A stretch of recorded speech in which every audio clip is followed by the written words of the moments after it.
this is Grandma's How To's again. I have a few indoor projects that we could quickly show you.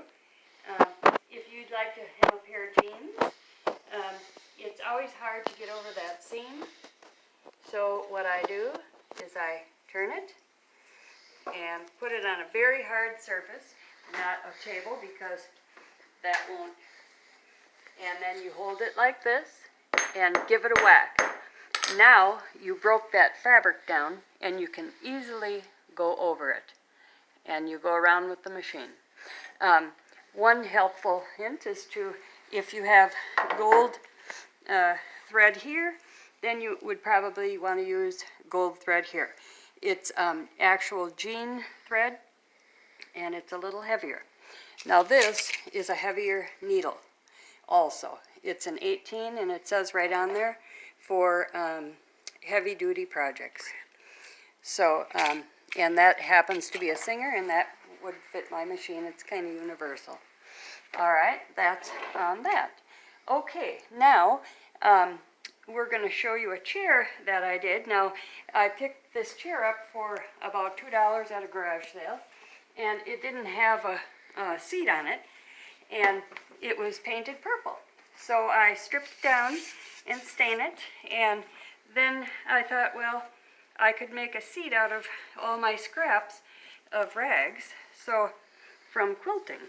So I just kept tying scraps together, probably 1 to 2 inches wide, until I had a whole ball of them.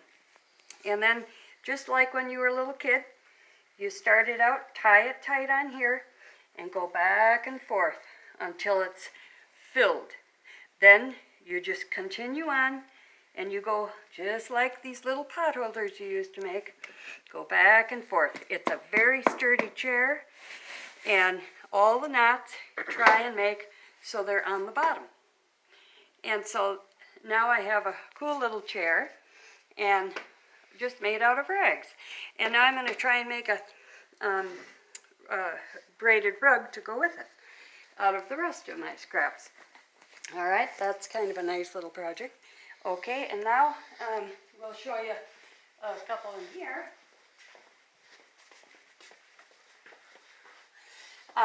We had just enough cedar to make a frame. We didn't have enough for the doors. So my husband cut a piece of Luan, 1/4 inch, real thin wood, and we just put it in here with staples. And I put the same wallpaper on here as I had on my walls. And if I want to change it, when I change my wallpaper on the walls, then I can. That was a quick fix, and it matches the bathroom. Okay, here was another cabinet. It was tan, and it was a really ugly color. And so I kind of made it into, right now I just took most everything out. I put some Christmas lights in there, and I sometimes put pictures in there and stuff. And to paint it, I just left the tan on there. And I put a little blue and for the background, what I wanted to be in the background. Then I'd put a little crackle on there, crackle medium, like this. Folk Art makes it. And then I'd go over it with everything with black. Because whatever was under that crackle will show through in these little cracks. And so then I took a sander, just a big sander, and I just sanded what I wanted sanded off so it would look old. And then it had little panels in here, and I just took cardboard and I took glue stick and I patted it, and I put that on there, and I filled in those ugly panels with this fabric. And then on this side I chose a different fabric. So anyway, that's a kind of a little project you can do painting. And here was one more painting.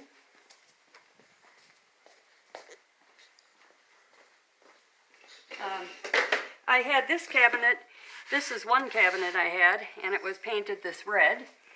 And then this was another cabinet I had. It was like a little jewelry box, and that was painted black. And so then I asked my husband to build a top part so it would look, I just set them on top of each other. And that's the same thing. I left that dark color underneath, and I went over it with white, a little off-white, and a little green paint from my walls, and then I sanded it down where I wanted it to show through so it looked old, and now I have a nice little cabinet for like stamps and paper clips and phone books and all that, and then I put a little shelf in here in my clock. And so that was kind of a good way to cover up 3 old pieces of stuff that I didn't know what to do with. Here's a little table I made out of scraps of lumber, and you really don't have to be very good at it. I just had a little saw, and anyway, I just painted it kind of old like I like it. And, oh, let's see. Now, one day, when we have a little more time, we will work on this. It's a very easy project. It's just a folding project, and you can sit and do it by hand, you know, if you like to do handwork. And it looks very complicated and hard, and it isn't.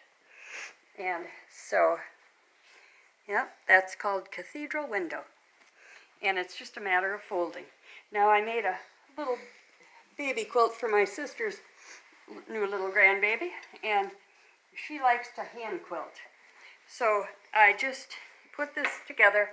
It's nice and soft on this side, and now I just tied it a little bit with embroidery thread, and then she can quilt around all these little squares because she likes to sit and do that.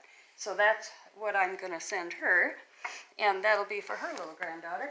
Here's a few other quilts I made that are very simple. If you are a beginner sewer, you can do these. If I can do them, you can do them. They're just squares, random squares. I go to the thrift store if I see flannel shirts, anything like that, I cut them up and I just start sewing squares together. This one I just tied, and so I bought a fleece blanket for the back. It's just a tied quilt, very easy.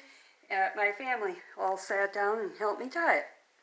This one is called, oh gosh, what is that? Irish chain. It's a triple Irish chain. I just used a top sheet for the back, so I knew how big to make it. It's not a hard quilt to make. Sometime we'll just do step by step, and you can follow along, and I think you could do it. All right, that was one. Here's another one. 9 square, 9 patch. That's an easy one. That's another one that the average Joe could make, and I just kept adding on until it was big enough.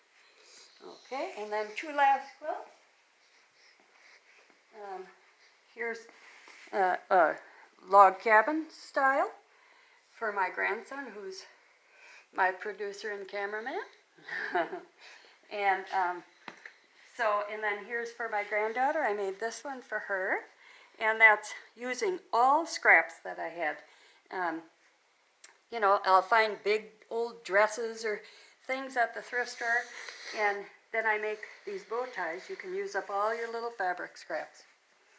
So I guess that's it. One of these days we'll get back and I'll kind of show you each quilt step by step, and I think you can do it. So I guess that's it for today. My cameraman has homework. So, all right, I'll see you next time. Bye-bye.